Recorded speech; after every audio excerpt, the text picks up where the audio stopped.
I might not be capable. I might be culpable. Good morning. It's good to be here. In fact, it's a real honour to be here. I read John Pollock's biography of D.L. Moody, and he mentioned John Kennedy in that book, and he also mentioned my historic hero, Spurgeon, that this was the furthest north that Spurgeon came to preach. It's also an honour because I was a student at HTC, and in fact I graduated somewhere between there and there in 2008, and finally, because when I was a student, we had this boy-faced preacher come named Angus, and he preached from Psalm 46, a tremendous sermon that I shall always remember. So it's a real honour to be here. I've struggled with the title for this sermon, and in fact, I've struggled with the introduction, and I'm not even sure that I've arrived at an introduction. But let me give you this one. There's a famous painting by a guy named William Holman Hunt. Famous picture of Jesus stood at the door of someone's heart. It's a very famous painting, and it should be done away with. It's a misunderstanding of Revelation chapter 3. It's a good painting nonetheless. He painted something far better than that, in my opinion. A picture called The Shadow of Death. The Shadow of Death. And it's Christ in a workshop as a carpenter. And the sun is blasting into his workshop. And he's stretching, probably at the end of a busy day. And the shadow is cast against the beam of this building, and it creates the shadow of a cross. The passage that we've just looked at in John chapter 12 that's been read for us, surprisingly cast the shadow of a cross. I say surprisingly because it's a surprise because of the way that the passage goes the first time you read it, and because of the way Christ talks about the cross event. He talks about it in terms of glory. There are three things I would like us to consider from this passage: the glory of the Son, the glory of salvation, and the glory of the Father. It's Palm Sunday, and I think that John puts Palm Sunday into context. Just before this, there's the disciples on the road to Jerusalem, and Thomas, ever doubtful, says, "Let us go with him, that we may die with him."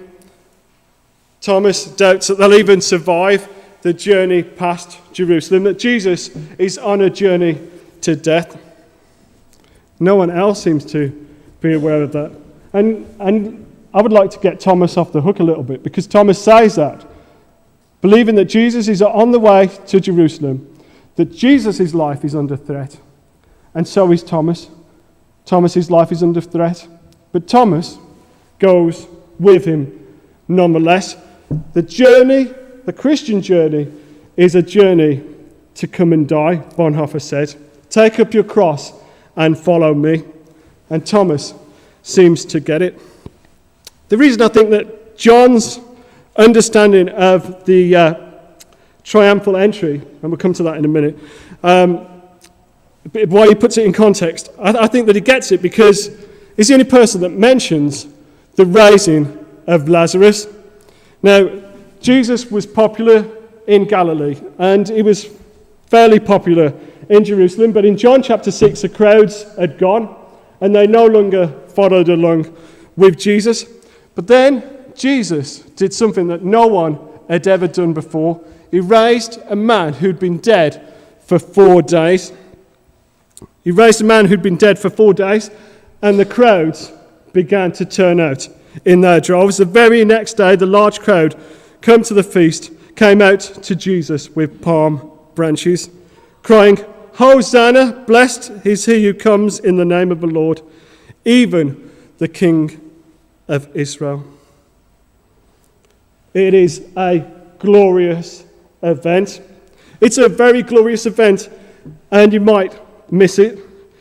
The disciples missed it, we're told. They missed it. They didn't understand at first until he was glorified. And the crowd there, waiting to make Jesus king, they miss it too. But the prophecy from Zechariah, "Fear not, daughter of Zion. Behold, your king is coming, sitting on a donkey's colt." Every single Bible I've ever seen has this passage titled the triumphal entry. It is not a triumphal entry. It is a triumphal entry. Jesus seated on a donkey, lowly. A triumph, a Roman triumph, was when the king or an emperor or a general came back from battle riding a white horse, bringing his captives with him, bringing the treasures of the place that he'd captured behind him.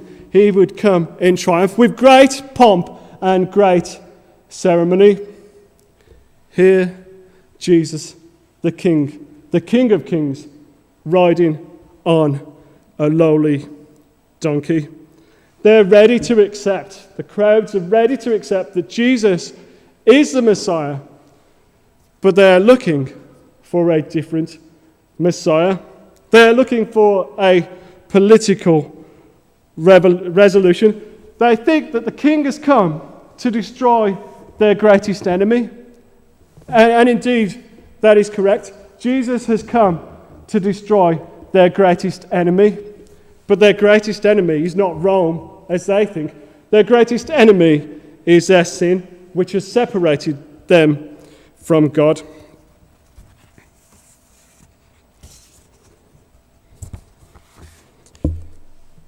Jesus tells them that he is the Son of Man and that the hour of his glory has come, that when he is lifted up, he will draw all men to himself. And they ask him, "What do you mean, Son of Man? Who is this Son of Man? We were told when the Messiah comes that he would be with us always." I don't know who had told them that. They'd misunderstood the scriptures. It tells us that the Messiah would suffer and die. But nonetheless, they believed that the Messiah would be there always. Who is this Son of Man? But the Old Testament uses the Son of Man in 2 different ways. Firstly, Ezekiel refers to himself as the Son of Man, referring to himself as a man in humility, that he comes in humility because he's a man of the dust. That's what Ezekiel means. But Daniel talks about the Son of Man as one who has authority. Authority from Yahweh. Yahweh's authority. The Lord God's authority. Who comes to the Ancient of Days with the clouds of heaven. Now, throughout the Old Testament, the clouds of heaven are a reference to deity. So the Son of Man that Daniel talks about, coming, actually to the Father, not going, returning to the Father, receiving all authority, is who Jesus is talking about. Jesus referring himself as the Son of Man, and we know that because when he stands before Caiaphas, he says that you will see the Son of Man return on the clouds of heaven. And at this point, the high priest rips his garments and makes himself no longer the high priest, by the way, because to render the garments was to destroy the high priesthood. So he destroys his garments because he hears what Jesus is saying. He hears Jesus claiming to be equivalent to God the Father. The cross is Jesus' enthronement. When we consider glory, if you're a guy and not a geeky guy like me, you might think of glory in terms of your team winning the football match, or winning a cup, or lifting up some trophy or other. We never ever think of glory as somebody picking up a wooden spoon several times in a row. That's sporting glory. And then we have celebrity, fame, honour. I don't know if you've ever watched Celebrity Big Brother, but all the people are famous for being infamous. And yet, we celebrate such things. We celebrate glamour. We celebrate triviality. We honour people, perhaps that we shouldn't honour. Maybe, actors, actresses, sportsmen. All well and good. But, there were doctors, missionaries that we never hear of. In fact, I was thinking about the film Chariots of Fire, and it's a great movie about Eric Liddell and him receiving a gold medal. But the story stops before it really starts. Eric Liddell became a missionary, serving Jesus Christ in China, and then dying in a concentration camp to the glory of God. Spurgeon says, "Man seeks to win his glory by the slaughter of others, Christ by the slaughter of himself. Man seeks to get crowns of gold, he sought a crown of thorns. Men think that glory lieth in being exalted over others. Christ thought that his glory lay in becoming a worm and not a man, a scoff and a reproach amongst all that beheld him. He stooped when he conquered, and he counted that the glory lay as much in the stooping as in the conquest. Never stooping so lowly, he conquered." Glory. That's how Christ terms his glory. But why? Why now? Why at this point did Jesus say the hour has come to glorify the Son of Man? We're told that certain Greeks, now among them were some who had came to worship at the feast. Now amongst them who came to worship at the feast were some Greeks. And they came to Philip, who was from Bethsaida in Galilee, and asked him, "Sir, we wish to see Jesus." Philip went and told Andrew. Andrew and Philip went and told Jesus. And then Jesus says, "The hour has come." So these Greeks arriving in Jerusalem to worship the God of the covenant, not in covenant with God. Otherwise, it would be called Jews and not Greeks. And Jesus sees this as a fulfillment. The hour has finally come. The hour that Jesus has set when these Greeks arrived. Why is this? They're probably not Greeks from Greece. They are Gentiles. Quite often in the New Testament, the word Greek is used for Gentiles in general. And here at this point, as promised to Abraham in the book of Genesis, the promise that the seed of Abraham would come to be a blessing to the nations is beginning to find its fulfillment. God is turning his attention to drawing the nations to himself, Jews and Gentiles.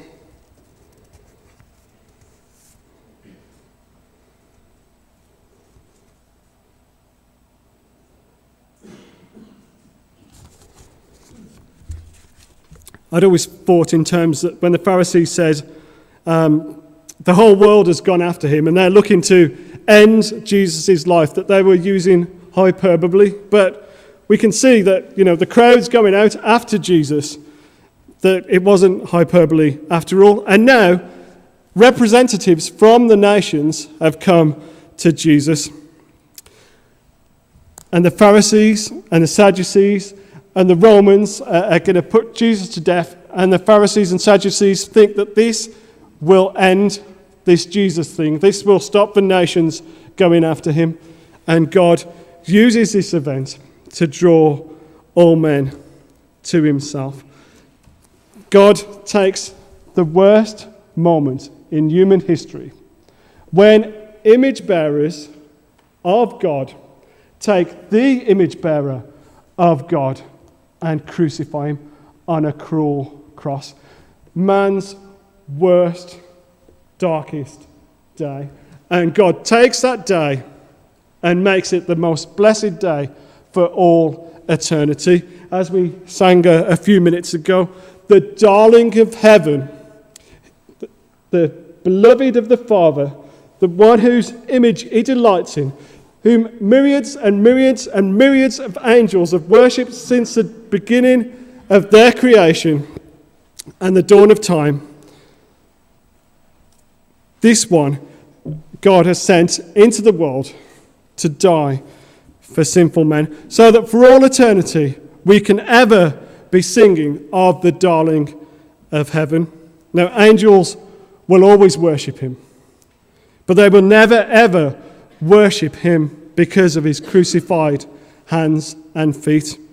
But we will. We are called his brethren. He became one of us, died in place of us, that we can delight in his grace and mercy for all eternity. That God would take the one who's rejected and make him the darling of redeemed humanity for all eternity.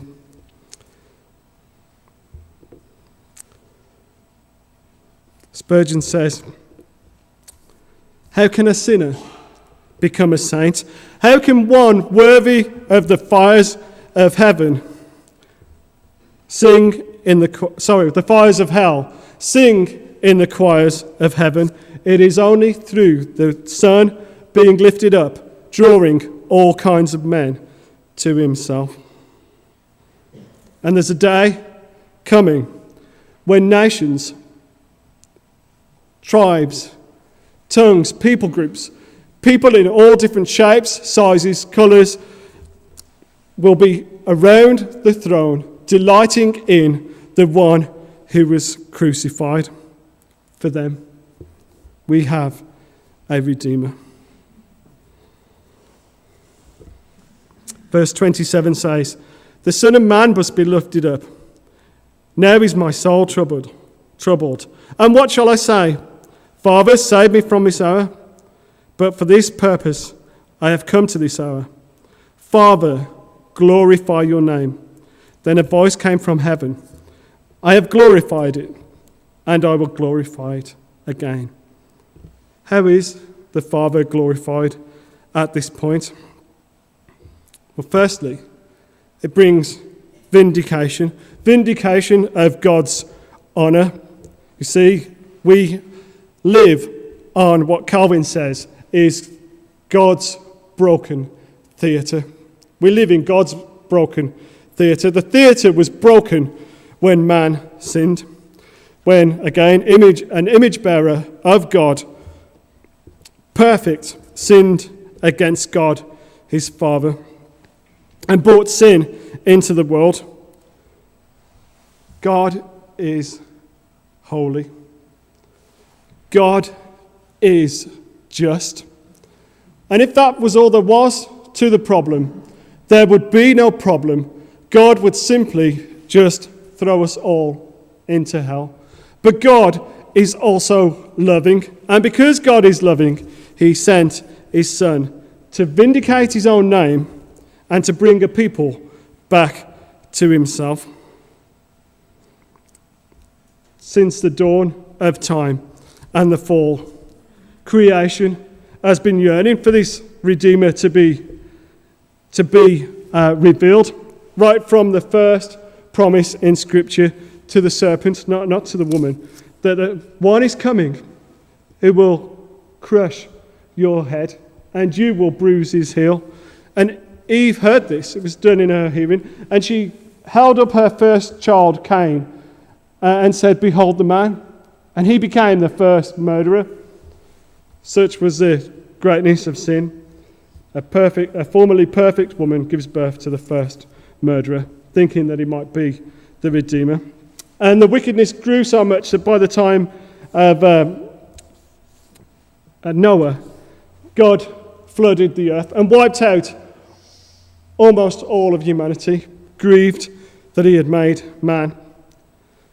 And yet, Noah, redeemed of God, stands afresh on a freshly washed earth and yet becomes the first drunk. The time for the Redeemer not yet revealed. And then there's David, God's king, sat on God's throne. A man after God's own heart, but as we all know, David, great as he was, became a murderer and an adulterer. And so it went on. They died, waiting for the Redeemer to be revealed. So now, the time of Christ. One born without sin. Perfect. The only person ever who doesn't deserve to die. And he dies in our place. God is just. He has done away with this divine dilemma that he, in his righteousness, is opposed to us. And we, in our sinfulness, are opposed to him. He has brought about reconciliation. The cross is not the end to make God love us, as some people believe, that Jesus dying will pacify God and make him love us. John tells us in John chapter 3 that for God so loved the world that he gave his only begotten Son. The cross is the result of God's love. God sent the Son. The Father sent the Son. The Son was pleased to come to bring us back to himself. And the Father is glorified because that ancient enemy, the serpent, is defeated. Verse 30 says, "This voice has come for your sake, not mine. Now is the judgment of this world. Now will the ruler of this world be cast out." Satan, called here the ruler of the earth. And Jesus, on the cross, defeats Satan. Satan is a defeated foe. He's no longer calling the shots. There's several views of the atonement, and they've all got merit. One of them is Christus Victor, that Christ defeated the powers of darkness on the cross, making a mockery of them. And they may have even believed that this cross event was the defeat of God, the defeat of Jesus. Certainly that's what the crowds thought. This is the end of this Messiah movement. But Jesus, in that very event, bringing about our redemption and Satan's defeat, glorifying his own name. And I just love the humble glory of God, that the Father seeks to glorify the Son, and the Son seeks to glorify the Father. What Edwards called the perichosis. They dance around, pointing to the other members of the Trinity, and the Spirit pointing to Christ, always pointing away from themselves. The great I Am pointing away to another member of the Trinity, humble in his glory. What does this mean for us?